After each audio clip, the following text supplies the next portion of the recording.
Hello folks, I want to show you some Fairbairn pattern knives I have, Fairbairn Sykes FS pattern 3 knives I have. I'll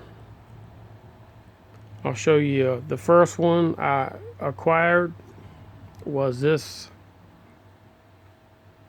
William Rogers.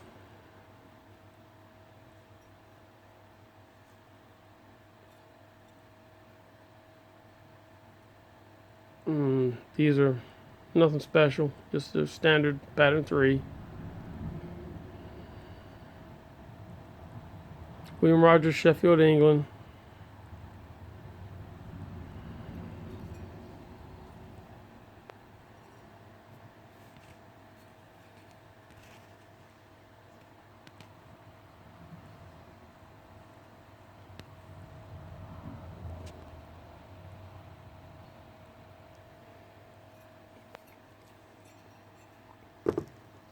I paid $3 for that knife, so whatever it is, whoever made it, say what you want. It was a deal. It was in a tub with a bunch of cheap Chinese-made knives and stuff. This one was an auction purchase. The auction, I tried to get some other stuff, but if I got these knives, I said, oh, I like riding anyway. So this is a 1976 NATO.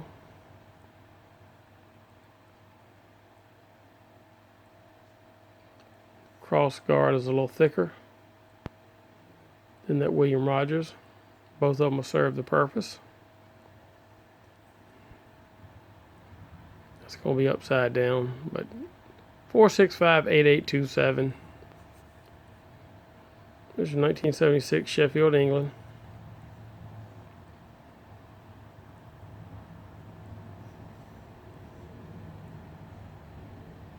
All the edges are factory finished. They haven't been sharpened. You just got your factory edge. There's a decent edge, but nonetheless, they're not sharpened. This is the Bexfield, England. I'm sorry for that glare. Doing this with my phone, but it does have some little bit of staining on it. Polished blade. This crest in the middle on these, I'm not sure what you call it, but it's not as pronounced. It's a good one. I mean, it's really there. It's rounded instead of a sharper edge as the other ones. So really no big deal. This cross guard is a little thicker than the NATO, which is a little thicker than the William Rogers. And I checked it with a magnet. I don't know if it's plated or stainless steel, possibly, but it's not magnetic. This polished blade is not a stainless, not a real surgical stainless. It is just as magnetic carbon as the others. They all have 27 rings. These things are hard to count, especially with over 50 eyes. I have to hold something on them and slip it over the rings because I keep losing my spot. But anyhow, I'm rambling. I do that quite often. And that's the Bexfield. Let me see if I can get it this way. There you go. Bexfield, Sheffield. I can't find any information on this. So if any of you guys got any information on these, maybe some of you guys across the pond. I've tried to call the Bexfield company online, the number they have online for contact, and both times I've called. I got to get up early enough. But I have called them in time for business hours, but it just said number not in use, no longer in use. We'll go over the weights, and you'll be surprised, like the difference between, or not really no difference between the NATO and the William Rogers. But let me get focused back in.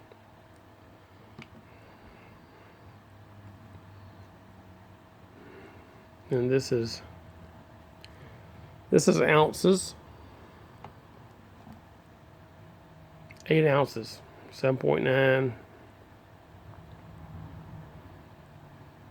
8, however you want to call it. We'll call it 8.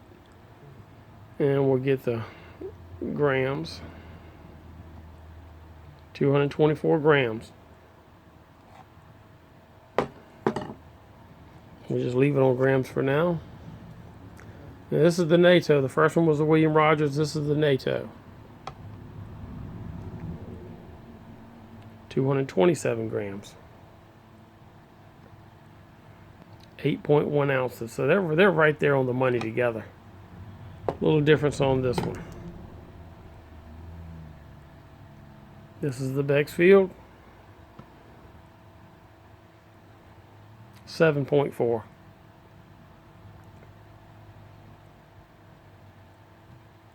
$208. So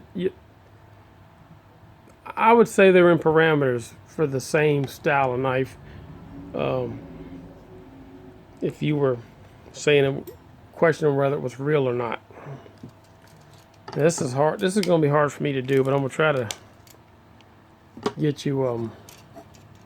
Can't hit my overall length on the Bexfield. Let me see if I can get my hand on it down there. That round handle kind of gets me.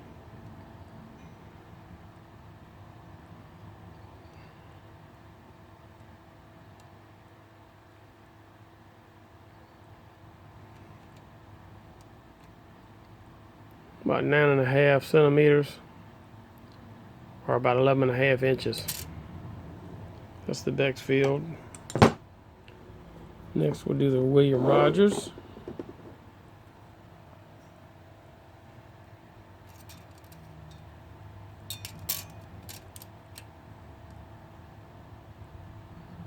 Again, we're right at 9.5, 11.5, 9.5 centimeters, 11.5 inches.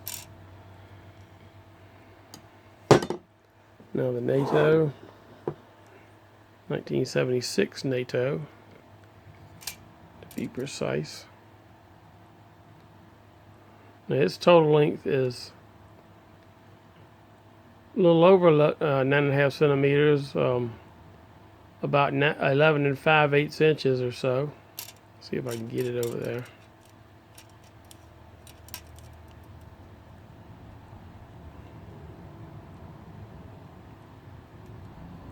Yep, about 11 5/8.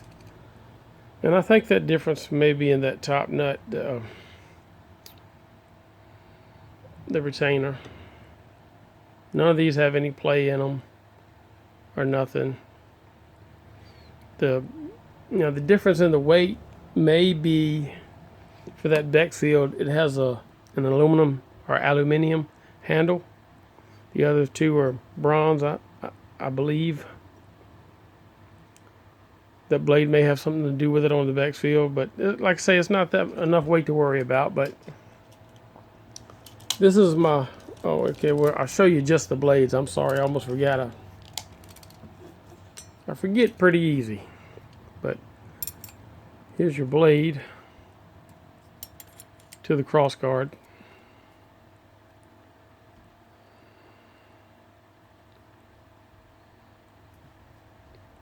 7 point whatever centimeters that is, or almost 7 inches, 7 and 15/16 roughly. That was on the Bexfield, and next up is the NATO.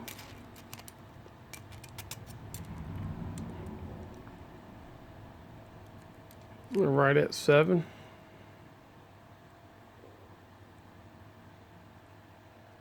Oh, man, that light is something else. Let's try that.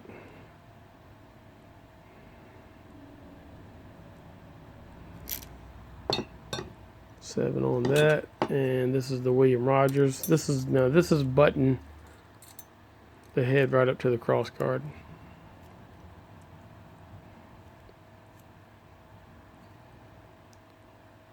About 6 and 15/16. I don't know if I said 7 and 15/16 earlier for the other one, but it's, well, you saw it, so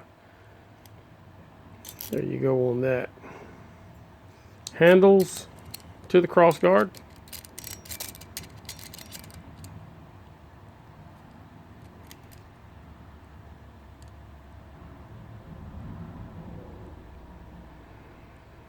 Y'all can probably see it better than I can right now. 4.5 roughly.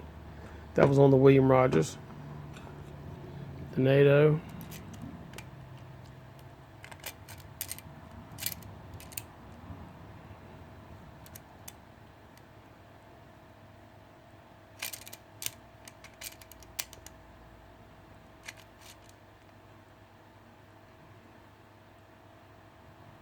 .1.5 or roughly 4.5 inches. The Bexfield. So they're all right there together. But if you have any info on this Bexfield, Sheffield, I'd appreciate it if you could leave something in comments about it. If any of you other guys have one, I have seen other pattern 3s in the white like this, with a polished blade as well as a polished handle. This handle is in the dull, just like unfinished, unpainted. But that's pretty much it. I just wanted to show that to you guys, and I'll be collecting more if I come across them. I'm not going to pay retail prices. I'll pick them up at pawn shops or auctions again. I have seen some since, and I didn't bid on one. I should have, and they dropped it the next day. They just took it off the sale. I don't know if somebody recognized it was worth more money than they were hoping to get. They had it in a box with some cheaper knives. But online, you take a chance on them. Sometimes they don't have nothing to scale the size. So on some of the online auctions, I'm just going to tell you to be careful. It could be one of those. If you can see the handle good and count the rings, maybe that'll give you an idea.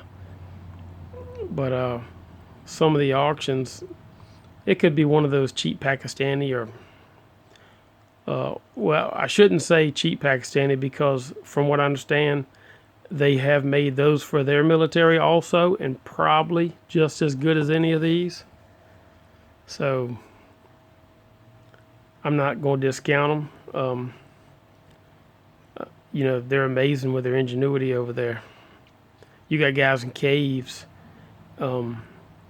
taking beat down rifles and stuff and fixing them, putting them back in working order.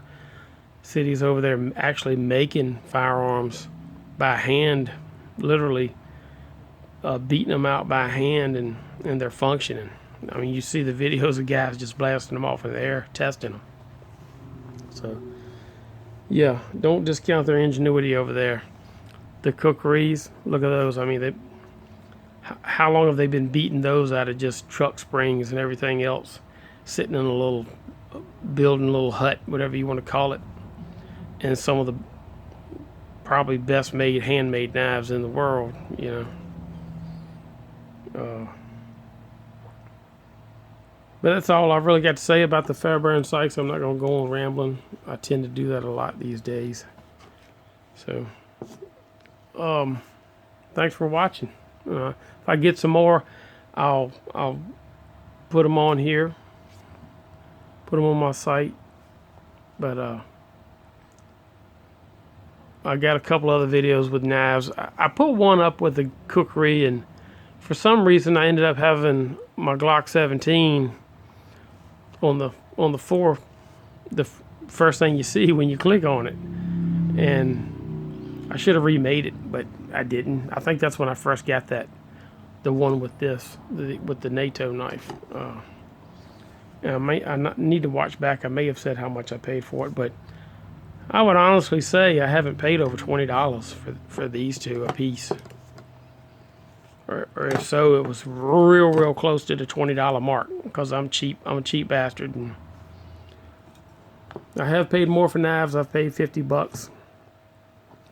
Yeah, that's a lot, right? $50 for a 17-inch in 1 grand uncut bayonet.